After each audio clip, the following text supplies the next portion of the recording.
About to try the fire roasted vegetable melange that we got from Costco. This is how it's looking. I got my pan right here with some olive oil already in there.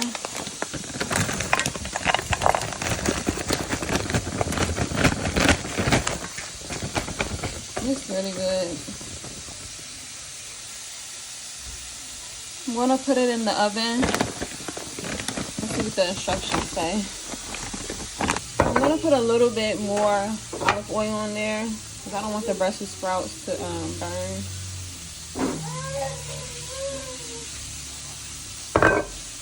Although it says that it has salt and pepper on there, I'm gonna put a little bit more. Put some paprika and some salt. Mix it.